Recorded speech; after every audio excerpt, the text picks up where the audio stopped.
Welcome to the Finance Marketing Podcast, a show that empowers finance professionals to market their businesses in ways that feel good and actually achieve results. I'm your host, Hillary. I've been working with folks in financial services to develop marketing strategies that work and create results-oriented marketing content since 2020. And I've learned a lot about what works in finance marketing, what doesn't work, and where financial services pros get stuck. Join us each Friday as we explore real, effective ways to market your finance business and connect with folks who truly embody your ideal clients.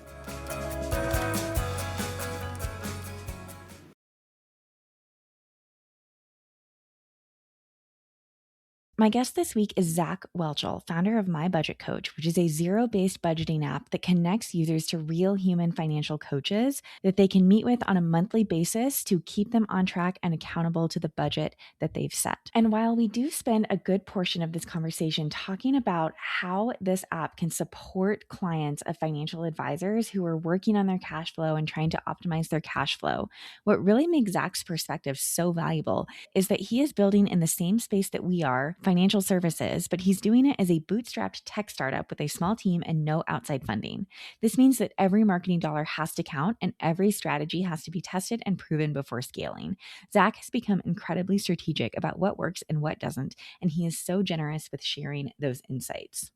So during our conversation, after we discussed the value of having clients who work on their budget and optimize their spending, Zach breaks down his long-term SEO strategy and how he's grown his domain authority from nearly nothing to the mid-30s in just 2 years by becoming a local authority on very specific topics rather than trying to compete globally. He shares a brilliant hack for researching competitors' most profitable ads before you spend $1 of your own budget. And perhaps most relevant for many of you listening, Zach talks honestly about why paid social advertising has not been profitable for MyBudgetCoach and how he's leaning into human connection and strategic partnerships and community building instead as his primary growth strategy. So whether you're interested in hearing about a great solution to help certain subsets of clients optimize their cash flow, or you're looking for perspectives on practical growth strategies like SEO and paid advertising, this episode is worth a listen. So without further ado, let's dive in. Zach, thank you so much for joining me on this episode of the Finance Marketing Podcast. Can you tell us a little bit about who you are and who MyBudgetCoach is? Yeah, so my name is Zach, and I've been kind of like a tech entrepreneur, right? So I've started different companies. I'm a software developer by trade. So, I've had some successes, I've had some complete failures, and my latest kind of venture is in this personal finance space. It's MyBudgetCoach. So what we found, my wife and I finally started budgeting like 5 years ago or so when our first child was on the way and we felt really stressed about money. I had just exited one of my companies. We didn't have like stable income at the time. Like it was a little stressful. And we found like this method of budgeting called like zero-based budgeting that like really clicked for us for the first time.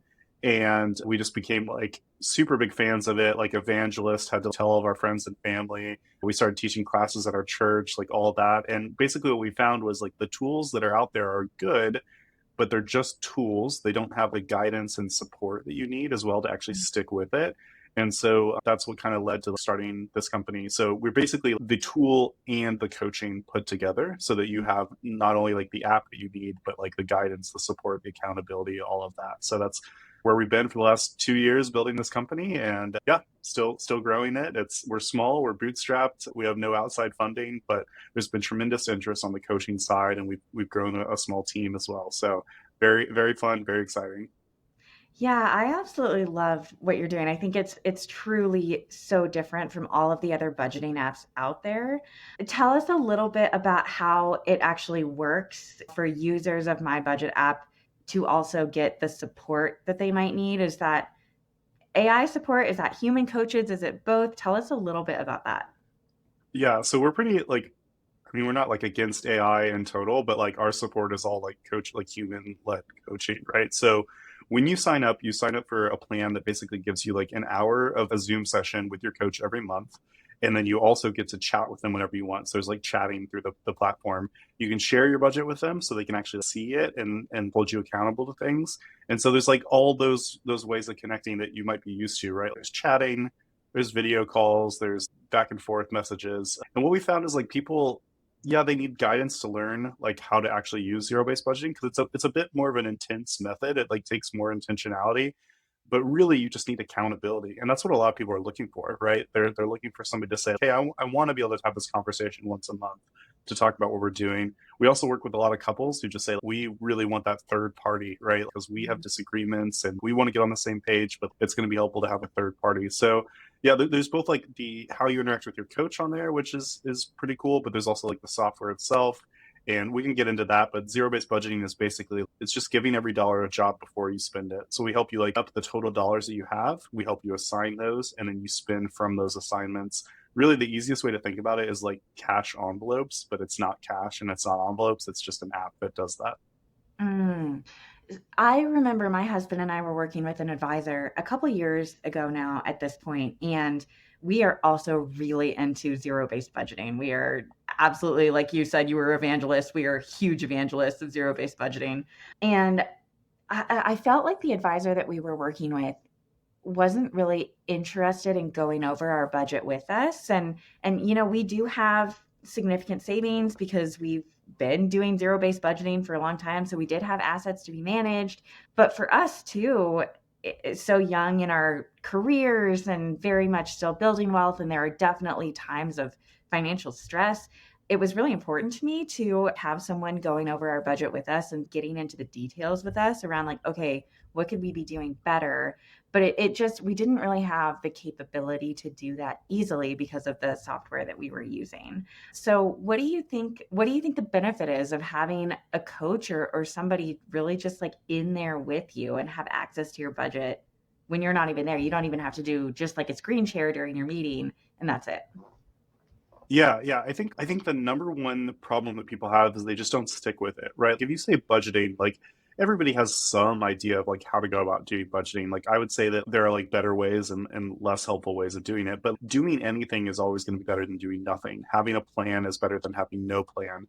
But the truth is that most people just don't stick with a plan. They start something, they leave it, they download an app, they forget it, like all those things. And so like just having somebody in your corner, like a human that you can connect with, like it's just super motivating. It helps you get over that hurdle and helps you build those habits. I mean, ultimately, we're in the business of behavior change, right? Like we want to help people change the way that they behave such that they can learn to set aside money for the future or learn to spend more when they need to now or all those things. And we want people to be able to spend in alignment with their values so that they don't look back and say, shoot, I wish we hadn't have spent money on that. I wish we had saved it to spend it on this or those types of things. And if you don't have a tool, it's really hard to do that. And so, yeah, I don't know. I think a system is the best way to ensure that you actually end up spending according to your values. Yeah, absolutely. And I think it's helpful too. I mean, we're humans, right? We are not spreadsheets or tools, and a lot of times we end up doing something that was not in the budget plan. And I think it Sure. can be really helpful for the person who's keeping you accountable to also just be able to see on the data, okay, this is what happened, and now this is how we're going to course correct. Yeah, and if something happens outside the plan, like that could be a good thing too, right? Like you have an opportunity that comes up, and like my wife and I have a kids plus category, which is like for like extra fun things for our kids. Like we go over in that category a lot, but when we do, we say, where do we want to pull the money from? Is it worth it to us to eat out less this month in order to get this cool board game for our kids or whatever? And that's a value-based trade-off that we can make together. We can have that conversation instead of people who just like, look at their bank balance and say, I think I have the money, let's spend it, and then they don't realize the implication of that because when you do that, whatever needs to be purchased last ends up not being purchased because the money's not there anymore, right? Or you're racking up in credit cards or whatever. So yeah, and then to your point earlier about the advisor, that's like an interesting thing that we've thought about a lot because advisors don't typically, some do, typically they don't want to get into the weeds of like cash flow itself because they want to live in like that, like assets under management or people that have such control over their cash flow that they're ready to invest and stuff like that. And we would say you can always optimize more if you have a plan for your money. And a lot of people just aren't ready for an advisor because they don't have control over their cash flow and they'll never have the surplus that they need in order to be investing in all those things. So we see like this natural like partnership potential between advisors who don't usually want to do this work and coaches who just love this work and think it's super foundational and important. Hmm.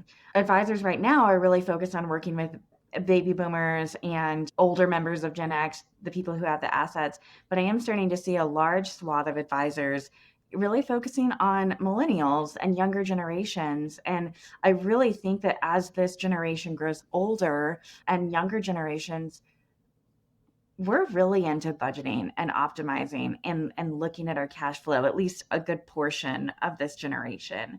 And I don't necessarily know that that's going to go away as we increase our income and increase our investable assets and things like that. Do you have any thoughts on that?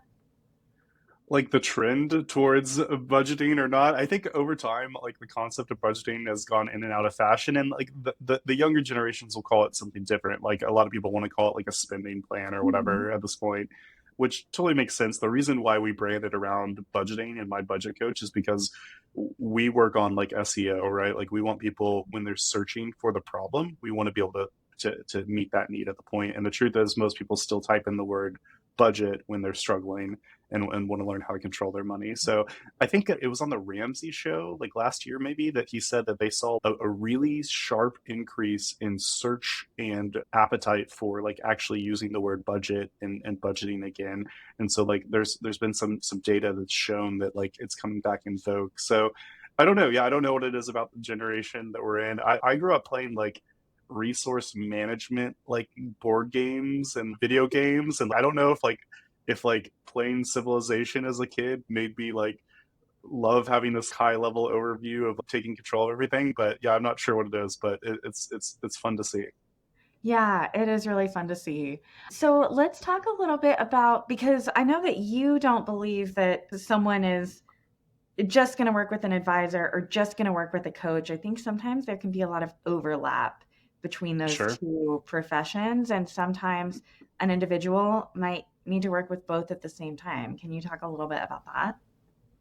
Yeah, I mean, I would say that to me, the foundation is your cash flow, right? Like even an advisor would say, if you don't have control of your cash flow, like how are we going to set aside extra money to invest to build wealth over time, right? And so if you aren't naturally running a surplus because of the way you spend your money, then you need to start with a budget, right? There's some people who can get by without budgeting because they make so much and they naturally spend so little and it just ends up having a surplus. And I always say to people like there are pros and cons to that, right? You can live your life without being intentional and you might be fine, right? It's nice to not have to worry about your money. But the truth is, there are tons of cons to that too, right? You're not optimizing, or you might have to be living paycheck to paycheck, even though you're making a lot of money. And think of what you could be doing if you were saving or investing. So I'd say that it's natural, I think, as in your journey to start with a budget coach or just learn. I mean, if you don't need a coach, if you can do it on your own, that's great. But just learn the principles of what zero based budgeting is, right? It's very simple. It's just you take all the money that you have and you make a plan with it. You don't make a hypothetical plan. This isn't like I think I'll make this much money in a month and I think I'll spend this much money in a month. You're tracking your actual spending. You're linking your bank accounts. You're tracking those transactions as they come in, and you're setting aside the real dollars that you have to cover those. And when you do that, you automatically live within your means. You automatically prepare for the future. And then, yeah, eventually, once you get so good at that, that you have all that surplus money and you can set it aside, then you can start working with an advisor to do investments and planning and like all of those things. I'm a big DIYer, so I do most of that stuff myself. If if you don't know how to do that yourself, or if you just need a healthy spot check, that was one of the things. I went to a conference with advisors recently, and most of them said to me like, "Yeah, you're a DIYer, but you might be missing something. You should do like a spot check every once in a while." I was like, "Yeah, you're probably right." So we'll be doing that in the new year. Oh, I love that. That's so great. Yeah, I think too, I mean, one of my clients is an advisor, and he's worked with a client, and this comes to mind right now. And this client lived in Manhattan and so needed a larger income, but this client was making north of 500,000 a year and had absolutely no savings to show for it. And so I think that that just really illustrates that it really doesn't matter what your income is. It matters what your habits are and what you have to show for it that determines whether or not budgeting might be something you need to do or not.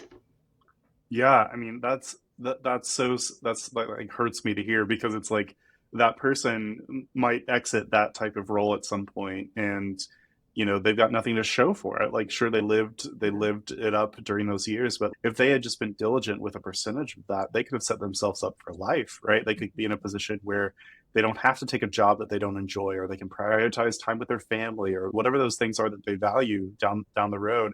And it would have just taken a fraction of a percentage of difference in behavior, and it could have been a huge difference. So yeah, I mean, I think it's always better to have a plan than to not have a plan. And it's always better to stick to that plan, or at least be able to diverge from it when it makes sense. But yeah, I guess it's all about how much you value now versus later, right? And this is another interesting point, because for a lot of people, they think about budgeting as just trying to spend less money.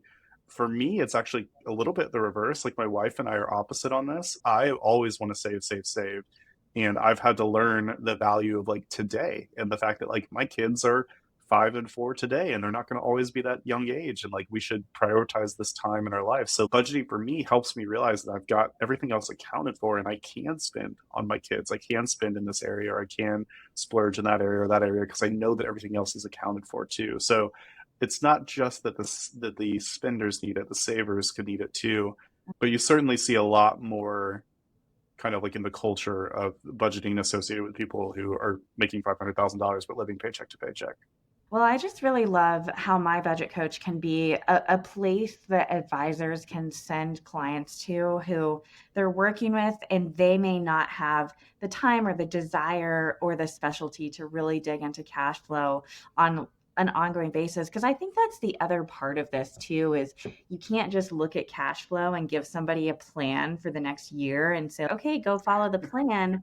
It really does take, if not weekly or biweekly, at least monthly check-ins with your budget and accountability. Yeah, absolutely. Like, we would say that like a budget is only useful if it's like a living thing that you're working with, right? So like, my wife and I, we have the app on our phone. We pull it out every couple of days. We categorize the transactions that have come in. We cover any overspending in a category. We're moving things around in our categories, and then at the beginning of the month, we're setting aside money for that next month, making sure it's all set up. We actually try to have a 2 month buffer where we always have this month and next month covered, and then above that, that's what we know we can put into like investments or savings or fun things or whatever. um, but yeah, as far as like advisors, yeah, I'd say like advisors know the importance of budgeting, but the tools that they usually give right now are just like, here's a spreadsheet, good luck, or here's this, good luck. And I would say that your success rate on that, right? How many people take that spreadsheet to heart and actually end up changing because of it? It's probably very, very, very low. And so I would say send them somewhere where they can work with a coach. They can be more accountability there. And there's also there's no stealing or competitiveness here, like in the sense of budget coaches don't do advising. So there's no budget coaches are going to take your clients over time. If anything, they're just going to make them better clients so that they can come back to you and have more money to be able to invest, which is an aligned incentive there. So, and another category for advisors is they get a whole swath of people who come to them thinking that they're ready for advice, and really they're not. They need to start with a budget coach first. And so that's like a whole area that we're trying to answer. We're actually working with some larger brands who have these like quizzes on their website of find an advisor, and they like match people with advisors. And there's a whole portion of those people that get to the end of the quiz and it's, oh, sorry, we don't have any advisor to match you with because you're not ready yet. But that's such a natural point to say you should start with a budget coach first. So as we build this central like hub of budget coaches, we're able to go out and strike those deals with bigger brands, because that just didn't exist before, right? There wasn't a central platform for budget coaches. You had like your Ramsey world and your YNAB world and some other worlds, but they haven't standardized the pricing model. They haven't standardized like the industry. Like, everything's very kind of individual. So we're able to do that now because we've standardized the pricing, standardized like some of the tech around it. We've really done a lot so that we can go out and have those conversations now. I really love that. I want to go back to something that you said before, whereas a lot of professionals, they might just hand their clients like a spreadsheet and say, good luck. Yeah. And I know, I hesitate to say this, but I know a lot of coaches who feel really strongly about their own kind of proprietary spreadsheets, and they want to use that with their client. Yes. And I just think, as much as a spreadsheet, as much as it worked for you, I just feel like making it so much easier for your clients, where they can have an app that automatically links to their bank accounts and imports their transactions. I have just found that personally to be the only way that I can budget. And I think budgeting is already such a big ask of people who aren't already doing it, that just So that's another reason that I just love My Budget Coach, because it's also a way for them to get in there with their clients, because I can see the appeal of them wanting their clients to use a spreadsheet because they can easily access it as well. Yeah, yeah. So one of our like internal hopes is that we not kill the concept. Like you have so many coaches who are selling their spreadsheet, right? And that's their monetization strategy. And I think they do it because they can control the spreadsheet. It's like a level of tech that they can do themselves, right? The problem with it though is it's like a one-time thing. So like from the coaching perspective, you just sell it once on your website or whatever. Whereas software, like we're sharing recurring revenue with these coaches forever, right? So if you're partnered with this coach on the platform, you're getting recurring revenue. And yeah, the spreadsheet, it's just it doesn't link to your bank accounts, right? And it doesn't update in real time, and it doesn't allow you to move things around. It doesn't have an app on your phone. It has this clunky mobile experience. Like I think it's I think it's a dying concept that coaches can try to sell their way of teaching in a spreadsheet. I think that there will be more and more software that like our software that allows them to come in and embed their way of teaching into the software. So they kind of get that best of both worlds where they have the software, but they still have the coach's way of teaching there side by side. So yeah, our hope is that we help into that trend because we don't think it's helpful to consumers compared to like actual software that does bank connections. Right, right. Well, Zach, is there anything that we haven't touched on yet, we haven't talked about yet, that you think is pertinent to this conversation? Yeah, I mean, so this is like a marketing podcast, right? So like we could talk about the marketing efforts that we've done. I mean, I've talked a little bit about how like our goal is to bring the budget coaching industry together so that they can have basically like purchasing power in the market. So you can think about it. We think about Airbnb. If you were to rent out your house, you're not going to make your own website for that, right? You're going to go and list your house on Airbnb. We want to be that central hub for budget coaches so that it can grow in popularity and more people can access it and we can drive the price down through technology. But the main way we've done that is basically building a community. And I guess this is relevant for like marketing and how you find like what to build and who to build it for. But like we built a Discord community of coaches, and we this is like a lively place where these coaches are talking about client problems or marketing wins or things like that. And we basically are like really embedded in this community and know what these people need, and then ask them, what can we build for you, how can we help you? And so we discovered that coaches need like a CRM where they can easily access their all their clients and their budgets, and so we built that for them, right? And so what we're trying to do is figure out what they need, build for that, and then hopefully build this whole segment of the market that I guess has existed, but it's been fragmented, and give it a central hub. So marketing is a whole other direction we could go in. I don't know how much you want to go down that, but we've done like SEO, we've done paid social, we've done unpaid social, we've done email marketing, we've used a bunch of data driven tools around that. But it's hard to profitably find users, and we've found creative solutions around that, but that's where we are. Yeah, give me the high level overview of what's worked well for you and what have you abandoned because it's not worked as well. Yeah, okay, so SEO works. We've put years into writing articles, and we have used like these tools that help us find like you want to be like a local authority is what they call it. So maybe you're not going to be the global authority on budgeting, but maybe you can become the local authority on what a couple should spend on groceries or whatever. And so like you really push into that area until you grow your local authority there, and then you it all adds together into a more global authority. So we use a tool called Hrefs to track like our domain rating and our backlinks and all of that. And we work really hard to we use Quoted, which is like a tool where you can kind of like get mentioned in articles, and then we get backlinks to the site. So like over time, like we've worked on backlinks, we've worked on like articles, we've used some AI tools to analyze things, we've used some AI tools to help give us like outlines of articles that would rank well, and we've just played this game consistently for like 2 years now, and we've grown our organic traffic considerably. I think we were at a domain rating of 8 when we bought the domain, and now we're at like in the 30s, the mid 30s. So Wow. our main competitors who've been around for 20 years are like in the 70s. So we've got a way to go, but like from nothing to like the mid 30s is a huge win for us in a couple of years with the small staff that we have. Okay, this is great. Let me ask you, because I've heard a lot of people, they're really worried, is SEO dying because of everything Yes. that's happening with AI and AI overviews and things like that. So you started this really at the time that AI first came on the scene, it sounds like, if you've been doing it for 2 years. Yeah. Do you have any thoughts about that? Yeah. So I think AI is going to be like a whole thing, but for right now, what's happening is AI is indexing off of the same things that SEO would index off of. So like if you're doing the right things for SEO, AI is probably picking that up as well. I think we found that like Reddit has a lot of sway in like what AI will pick up. And so like we do a lot of posting on Reddit. We do a lot of answering people's comments and stuff like that. And now we're at the point where like we get people that come to us from ChatGPT. If you just go have a conversation with ChatGPT and ask it for a budget coach, like there's a high chance that it's going to tell you about our service and tell you about how it works and what you can find and all those things. So we have, when new users sign up, we have them fill out a section of why are you here, how did you hear about us, and it's really cool to hear people like pour out their hearts of what they're struggling with or why this is important to them to get their finances in order. But then they'll also tell us like I was talking to ChatGPT and it said I should check you guys out. So Yeah. SEO is good. It's just a very long game and you can't expect quick results. And so we just put it in the work for years and we'll continue to do that. And hopefully it'll continue to grow. I love that. Okay. So beyond SEO, what else?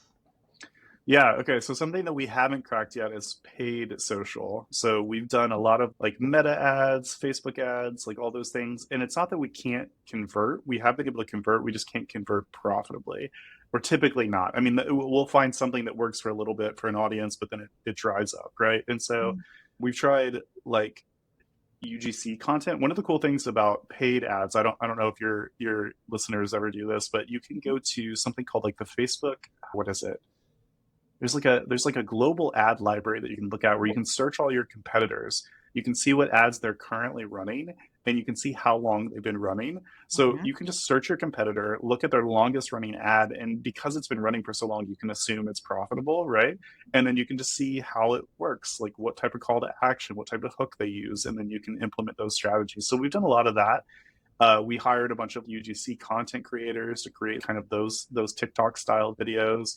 And to some extent it worked, but it's not profitable. And when you don't have a huge ad budget to burn through, like that's been a struggle. And it's, I can't say who, but like we've talked to like other brands that are like bigger than us in the space and they struggle with it too. So I think it's just that this space is expensive to advertise too. So like in my other startups, like I've got one startup that I built years ago and we made one video. We found one audience on Facebook and we ran that same video for 7 years at $50 a day. No change to the ad, just consistently. And we would put $50 in and we would make about like 52, 53, 54, right? So it's not like we were making a ton of money off of it, but like it was consistent and we didn't need to change it or tweak it. So I think that different audiences really matter in this space. It's just a competitive space and it's hard to win on paid social there. So that's why we like rely on the network instead. That's what makes us different is we're humans. We have human coaches, right? We're not just software. And so like we go to all these conferences, we meet all these real professionals and work with them and work in their networks and stuff like that. So it's a slower growth strategy, but I still think that there's a lot of potential there. So anyway, there's one thing that worked and one thing that didn't work for you. If that's helpful. Yeah, that's super helpful. And I'm curious to kind of dig into your paid social, but maybe we can do that another time. Zach, this has been so great. If people want to learn more about you and My Budget Coach, where are the best places for them to do that? Yeah, so you can just go to our website. It's just mybudgetcoach.com. I'm on LinkedIn. My full name is Zach Whelchel. Feel free to connect with me there. And yeah, if you're an advisor and you're interested in working with coaches, I'd love to talk to you because right now the way it works is as an advisor, you have to establish all these individual relationships with coaches. And that can be good if you find people you trust, but also like you serve a wide variety of people. And so you want to be able to send them to a platform that can find the right coach for them based on whatever makes them fit with those coaches. So we have a network of over 40 coaches on the platform. We're constantly growing. The bigger we get, the more we're able to match your client with somebody who really gets them. And so yeah, I encourage you to check out the website. And if you're a coach, we're always looking for coaches. We train coaches, we certify coaches, we do all of that for free. Like our whole thing is we're not trying to make money off of coaches. We're trying to help coaches succeed in helping people. So would love to hear from you. Amazing, Zach. Well, thank you so much. This has been amazing. Yeah. Yeah. Thanks for having me on.